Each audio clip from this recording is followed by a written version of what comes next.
Well, everybody, I've got CEO of the Rivetz Token that I've been talking about here recently, at least about 3 times now, I think. His name is Stephen Sprague. Again, he's the CEO, and carved out a little bit of time to chat with me tonight. As I was talking to my previous video, which you'll see before this one, and I think even the one before that one. I was talking about how, and I guess I can tell you this, Stephen, I do these videos, and it'll be on some of the ICOs and the coins and the ones that I think might be good and that kind of thing. And next thing I know, people are flooding over to that person's, or company's website, and they're like, "Where's all this traffic and stuff coming from?"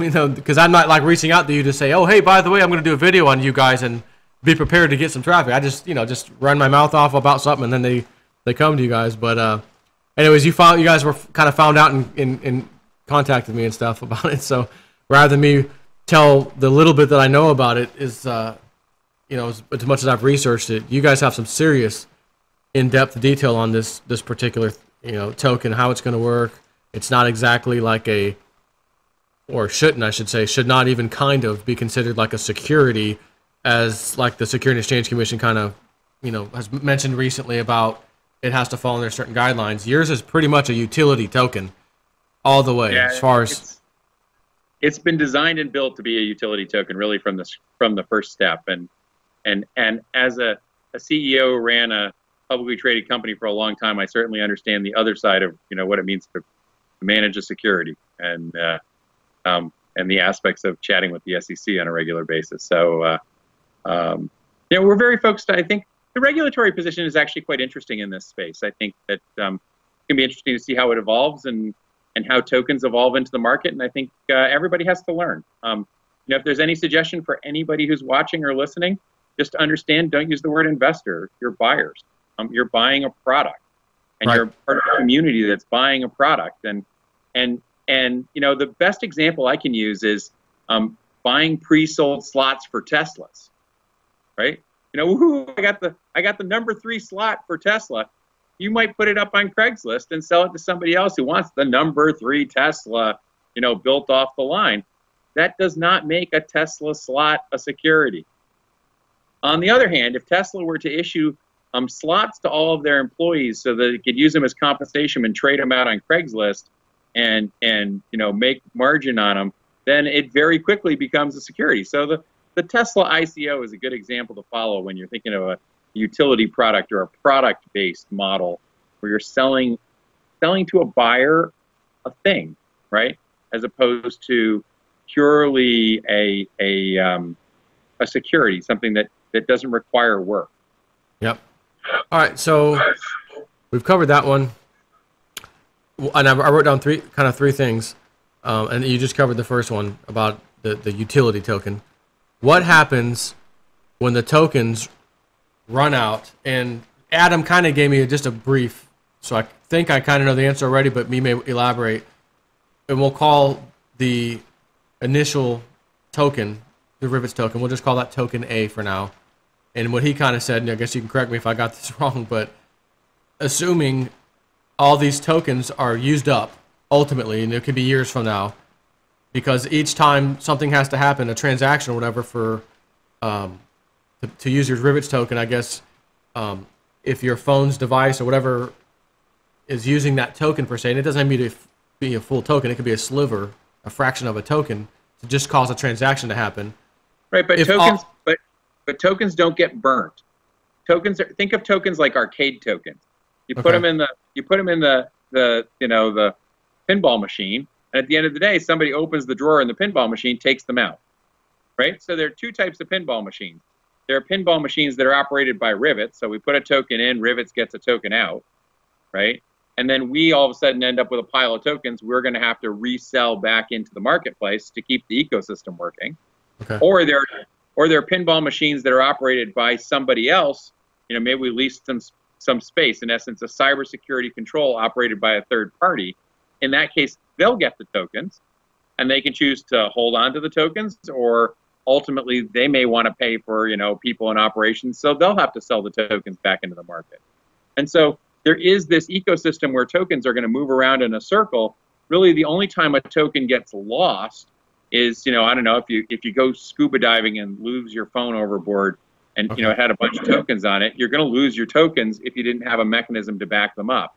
And so certainly with any crypto, there'll be some consumption where, people lose the keys, forget the passwords, died in a car accident, lost their tokens, whatever. The tokens will ultimately get destroyed, but I think it'll take a very long time. How many tokens? Go ahead. How many tokens are going to be ultimately created? Well, so there are 200 million tokens being created, but people confuse that 200 million tokens being created are somehow magically 200 million tokens in distribution. They're not. They're just tokens in inventory. And actually, from a balance sheet perspective, I don't think the company should carry tokens we've never sold as an asset on the balance sheet. It's kind of like we make software, right? And if you sell that software, you can't just like print 500 license copies, put them on a disk somewhere, and then go declare that that's an asset. That's not the way the accounting system works. Not yet. Works. Yep. You have to actually sell them first. I was gonna say, unless you're the government, they do have sneaky ways of let's say cooking the books that might fall into that category, but that might be the only exception. But that's a whole different problem set, right? We're not the government. Yeah. So I think the way to think about tokens is start with the supply of tokens that get sold. And then there'll be some tokens in bonuses and certainly tokens that are paid to advisors and others. So for the sake of argument, take the total sale of tokens, add the bonuses, probably about the same amount as the bonuses has been paid out to advisors and others. And that becomes the actual token supply that's in circulation in the marketplace. And so we see, if you take like a simple example, a device that's going to do multi-factor authentication, you're going to want to have that device for certain services check additional control. An additional control could be, what's the cyber posture of my email or of my enterprise? Has my email password been compromised somewhere? There are various things that could be done. Am I in my house, right? Could it be location and say, I only am going to allow Bitcoin transactions from two-factor authentication from this actual location, right? So there are a lot of different ways that can be played. Each one of those controls carry a fee paid in Rivetz, and you can have a cybersecurity test of the actual hardware of the device, really core to what we build, paid for in Rivetz each time. And it can be fractional Rivetz too, correct? Yeah, fractional Rivetz, right? So think of it not as in RVT, but think of them in dollars. So let's just say if you're doing a $100,000 blockchain transaction, maybe you will be willing to spend a couple dollars on cybersecurity controls to help assure that you check the address, that all these various things came through and you validate. Perfect. So now you can imagine that you're going to want to put some amount of an allowance on a device because you're not going to want to have to approve each one of those security transactions each time. So let's say you give your device $5 worth of RVT. Well, so if we think about the token sale today and you kind of step back from the economics, okay, so let's say $20 million in tokens get sold and you have some bonuses and whatever. So let's just say $25 million for easy math, because 25 is an easy number to use. So the question is, how many tokens will be available for distribution? Like all of them? Is everybody going to sell all their tokens tomorrow so it's all 25? No. They're going to hang on to them. Somebody, some enterprise is going to want to go out and buy 100,000 tokens, and they're going to have to convince somebody to sell them. So, I don't know, 20%, 30%. So we choose 20%, that's 5 million tokens. So if we wanted to put $5 million worth of tokens stored in devices, that's only 1 million devices.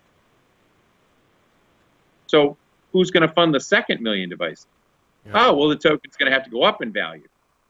Or we're going to have to convince another 20% of the people who already own RVT to sell their RVT to the other enterprise who wants to put it on 1 million devices, right? So, and you can carry that math forward. I mean, all of a sudden, what happens if there's 20 million devices? Well, maybe Rivetz should sell some of its tokens in inventory to help that market, because now all of a sudden tokens are at a really high value, and so we'll see. So you could almost help the price. Like if the price is like insane, and you guys say, well, this isn't what we intended, you could unload some of your Rivetz to kind of as a Ben Bernanke used to do in the Fed, and cause an intervention in the quote unquote market to keep things stable? You certainly could, but you only have a finite number of tokens, unlike the government, which has an infinite amount of cash. True. Right? So yes, that works on a very short-term basis, and that's actually probably not a bad thing in the very early days of this, is that you have a little bit of control. My view is actually not so much of, are you trying to control the market? I think that would be an absolutely insane thing to try and do. But in general, if you look at it a year from now, there are times you can certainly imagine a case where an RVT could be substantially more valuable, and maybe it makes sense to sell some from the company and generate additional cash because we want to broaden distribution. So I think we're in a very healthy position from a token perspective. I think that we've achieved what we wanted, which is we have almost 5,000 individual buyers in the token sale already, which means the average buyer is only in a few $100s per sale. Certainly, there are some larger ones. There are many, many people who've bought, a half an ether worth of tokens or 1 ether worth of tokens. And that's fantastic because that provides a very broad distribution of tokens in the marketplace and really a great base for the company to operate from. They can use them for cybersecurity. They can hold on to them and see what happens. I think it's going to be a very interesting market. But ultimately, we bring this incredible audience of folks that are paying attention, have put some of their hard-earned money into our project, and we want to show how we can help deliver value on that in both services we can offer to them, as well as in value to show how this token can ultimately rise in value to help them in their marketplace. Okay. So I think the first ICO, excuse me, the first part of your ICO, that's complete now, 20% or something. Is that right? Yeah. So the way it was structured, we did a pre-sale that had a 20% bonus, but you were allowed to buy much larger blocks of tokens. Now that in the crowd sale, there's no minimum, and we did the first section of the crowd sale with the same bonus that was in the pre-sale, so that smaller buyers could come in at the same level that large purchasers did. And then after the first 7.5 million RVT tokens were sold, then the bonus drops to 10%. There's another 7.5 million that are sold at a 10% bonus, and then the remaining tokens are available at no discount or at no bonus. When is the full ICO over? September 10th. All right. So I was thinking there was one that was from the 10th to the 10th. That was yours, correct? Yeah, August 10th to 10th. Yeah. We actually started before that. We ended up extending it. The original advice was to get our pre-sale executed before the Bitcoin fiasco of August 1st, and it became very clear that that was a bad idea. So we had about 10 folks that were involved in that early pre-sale.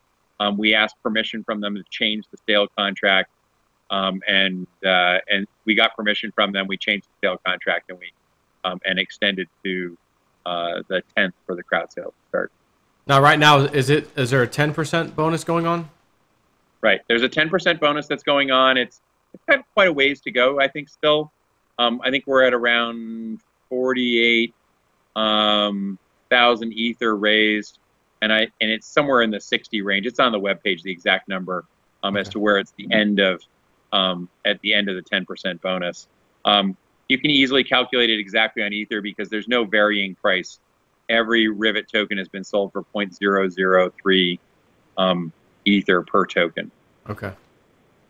So once this ICO is over, how quick do people get their tokens, like on my Ether wallet or whatever? Yeah. So the way the process works is we agree within our sale contract to distribute the tokens within 2 weeks. If there's some issue, it can extend to 4, but in reality, it's usually only a number of days. I think it's good to take your time and do it correctly and make sure there's no errors for all the right reasons, especially if you have 5,000 buyers.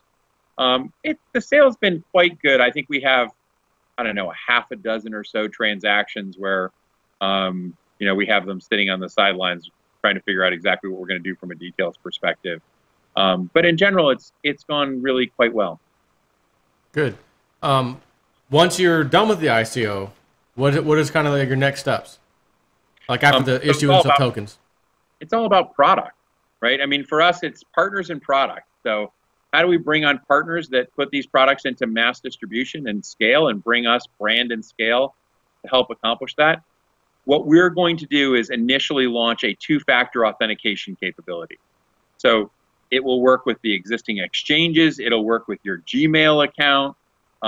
Really a hardware-based multi-factor authentication capability in your phone that works, that's correctly implemented, that meets the NIST standards for higher assurance authentication as certification comes into play, and extend that with these external cybersecurity controls. So we really think there's a great opportunity. Let's use a really simple one. Two-factor authentication in my phone. Before it generates the 6-digit number, it's going to ask a server, have you reported your phone stolen? Cool. That's what I want, because if I lose my phone, that's the only problem. So if I can text the server and say, oh my God, I lost my phone, I can borrow anybody's phone to do that, then it will no longer generate two-factor authentication codes if it's been reported stolen. Nice. And then it's cool, because if you left your phone in the taxi cab and you pick it back up again, you know, they drop it back at your house, you didn't like wipe your phone, you didn't, you know, you actually can recover it much more quickly.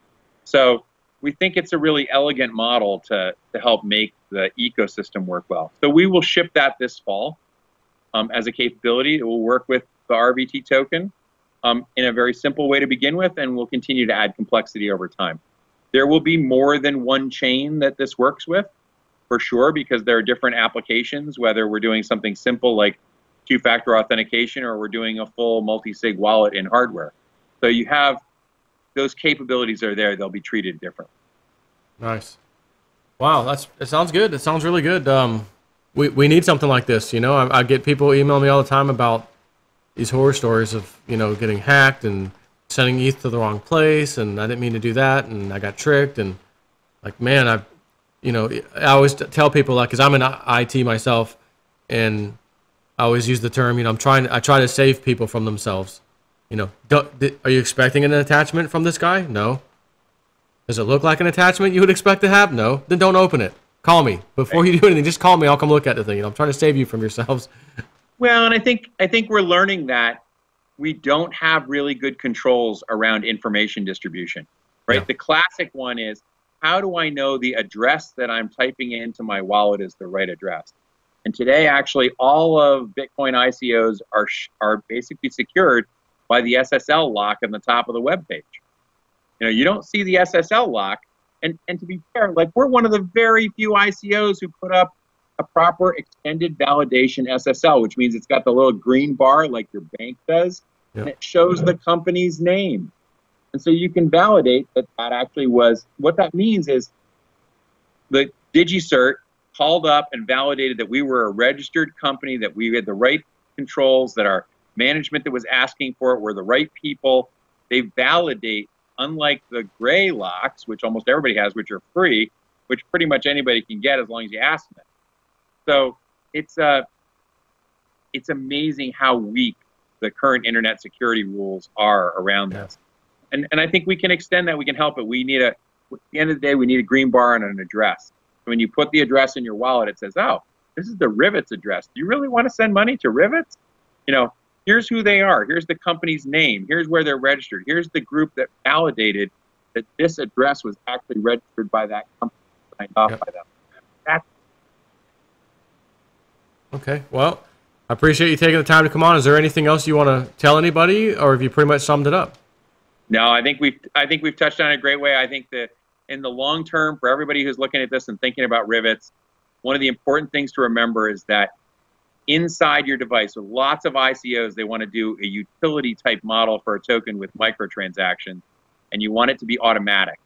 And I think when you think about how automatic money is going to work inside a machine, you're going to want the controls of hardware to make sure that your machine only spends its automatic money on what it's allowed to spend it on, and not on anybody else. And so we think Rivetz has a really long-term play here in helping machines have money that they can automatically spend in the ecosystem on services that they want. I think that's the real long-term value driver. Security is how you get there, but ultimately machines with money with policy, I think, is going to be a very valuable tool in the market. Yeah, and you guys are essentially like kind of a pioneer in this. Yeah, I've been playing around with putting money on machines for a long time. A long time ago, in 1996, we could have sold you a Bullet and Doom out of a hardware metering device on a Sound Blaster card. It was fantastic. We could do 1/10,000th of a cent resolution. So the game was totally different because all of a sudden it was entirely about how much ammunition you used. Yeah. Had nothing to do with lives or anything else. It was like, yeah, it's one life and ammunition. Yep, the old days of gaming. Yeah, I was a hardcore gamer for a long time, but now, you know, I'm older, married, kids, and time doing videos and Skype and ICOs and Google or YouTube. Yeah, there's no time for this video. I don't have time to be jumping in a video game. My mind's like, what's the next ICO? What can I talk about on YouTube about that? How can I make some of my subscribers some more money getting into the right ICOs? You know, I'm like, I feel like I have a lot of weight on my shoulders because I do talk about certain ones, and I got people knocking my doors down to talk about theirs. So I'll go research it. Do I want to talk about this one? I don't know. And I feel like I want to kind of grab what I think is going to be ultimately the best. And I could still get it wrong, but so far I've got a pretty good track record of finding the best. Talk to those people, guys like you on, and hey, tell us about Token. I've already started, you know, I'm already sold. So it's like, okay, now I can have this guy on. I can upload the video because we're way past that, you know. So what's really important is put us on the schedule for 90 days from now, or 4 months from now, and let's come back and talk about how it's going in the marketplace, how the product's launched. This is not a short-term game. This is a longer-term game. This is about building value for the buyers. And so we're really focused on building a great community and supporting that community with information in proper, fair disclosure so that we're not disclosing information to one group independently of another group. I think there's a lot of work to be learned in how that's done. My career in running a publicly traded company, I think, really helps me to understand what does it mean to have proper, fair, even disclosure in the marketplace. And that's going to be very important in this ecosystem as well.